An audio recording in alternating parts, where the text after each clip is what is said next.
Hello and welcome to this series of videos about different aspects of playing the trumpet featuring Wolfgang Guggenberger.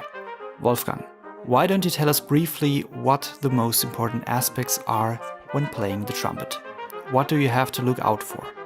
Also wenn ich kurz zusammenfassen müsste. To summarize the most important aspects briefly, I would probably refer to the title of a book about Arnold Jacobs' work. The book is called Song and Wind. These two terms are crucial for how we play and think about the trumpet. Wind. This term is quite descriptive. Of course, means that we need to bring air into motion that will then make our lips vibrate. This vibration is then transferred onto the instrument in the form of resonance and tone. A simple image which we all know is the violin bow. We need a string which vibrates. That's our lips. We need the bow that can make this string vibrate. That's our air. The bow is in constant, regular motion, and this vibration is then transferred onto the instrument. That is wind's task, meaning the air that we use when playing the trumpet. Song refers to the fact that this mechanical process alone cannot yet transform our playing into music. When we want to play music, we need to think in tones and sound. We need to have a clear image of the music that we want to play. For us brass players, the following usually applies. We have to think the way a singer does in order to be able to sing a melody. They have to have a clear image of the music, because obviously they don't have any external aids, such as fingerings on the instrument. So we have to think in tones and sound. We need to be able to imagine what the music is going to sound like. We have to have a clear image of the melody, the rhythm, the beat, etc. Maybe it's not that easy to understand how this association of song and wind should be interpreted. I'll talk to you about a small study, which explains why it's so important for us to be able to think music. There was a study in which neuroscientists examined piano players. They recruited two groups of pianists. One was a group of professionals, the others were advanced amateurs. In the study, the participants had electrodes attached to their fingers and then received some sheet music for a piece they knew very well. They didn't have to play the piece, instead they were simply asked to read it.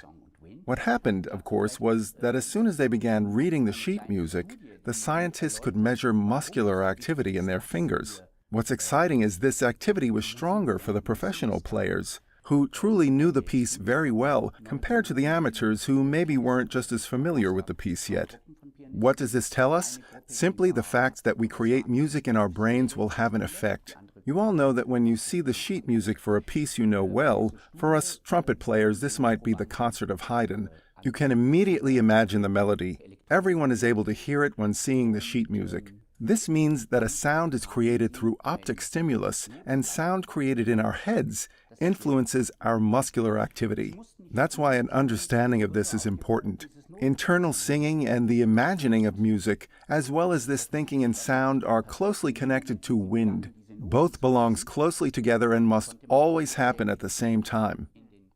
But you would say that this internal imagination is the primary factor. The most important thing is the music in your head. Correct. That's why the order is song and wind. Of course, the factor wind is also extremely important, since it provides us with the technical prerequisite to be able to play well. But as you've correctly pointed out, the primary factor would be to have a musical idea and to then develop the factor wind from this musical idea.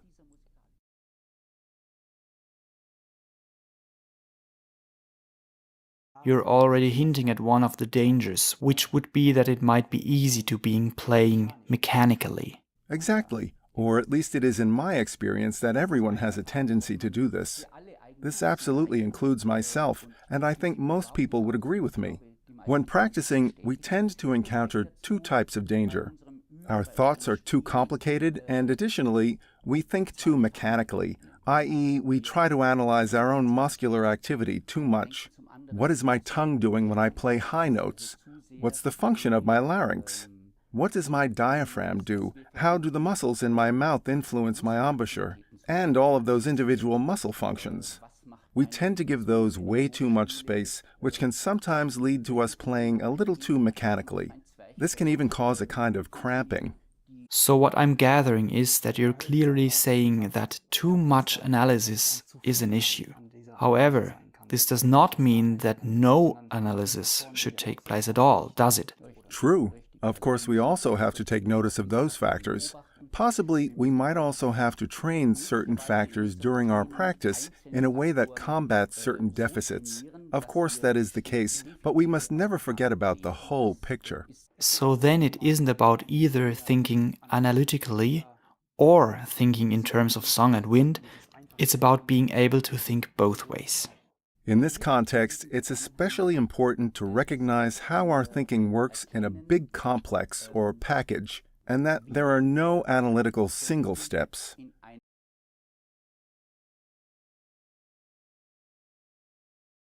Many know the popular saying, paralysis by analysis. It illustrates what's important in this context. Even though it sounds fairly abstract, it's actually pretty easy to understand. Maybe with a little example? Right, so I have this pen here, and I throw it to you. You catch the pen.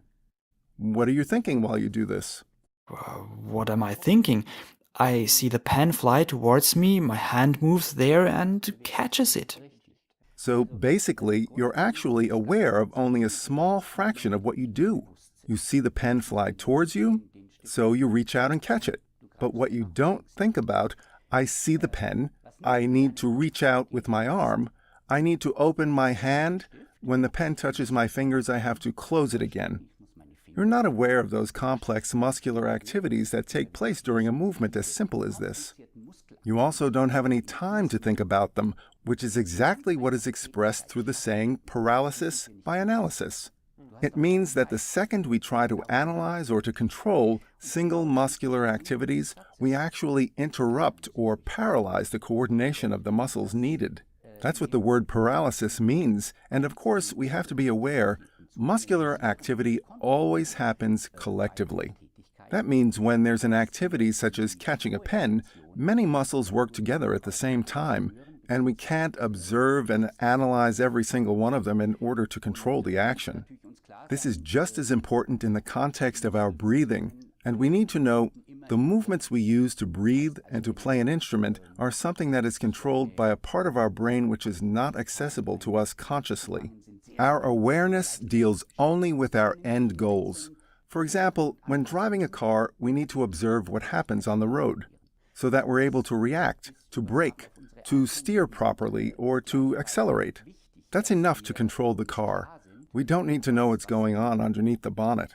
When we speak, we need to think about what we say, what our message is, and not how our lips move when we're sounding out a P, how our tongue moves for a T, and what our palate does for a K. This means that analyzing these separate processes would actually interrupt the overall process. We need to keep track of what the goal is and what we want to achieve. So for us as musicians, this means to predominantly focus on the song again. That's what's important. Arnold Jacobs has also written or said that we order music. Song is this order that we place, and the system, our body, deliver it. This means that we need our thoughts and our approach to be as simple as possible when playing. Exactly. The simplicity or simplification of what we do is a crucial basic principle for me when teaching. But I also think something that we should all try to develop for our own work. Vincent Chickowitz used to always say this thing, keep your thoughts simple, which is basically trying to say that we need to stop overanalyzing everything all the time. Instead, we should train this simple thought of just having music in your head and to understand and physically as well as mentally experience the factor wind. We should follow these things as focused and determined as possible so that the intensity of our concentration is directed at these simple things. Everything else would distract and disturb us in a way that actually represents more of a loss of possibilities. In that case, we would not be able to work as effectively as we should. This means that the main focus while playing should indeed be on the music. This is often forgotten because people are too busy with their technique, and working on the music itself frequently becomes less of a concern when you're so preoccupied with the technical details. That's what you mean by simplification. Actually working on one's goal, the music, can at the same time simplify the playing process. That's really great. Absolutely right. It's also important to follow this idea of wanting to customize everything from when we start playing through each and every phase of our play.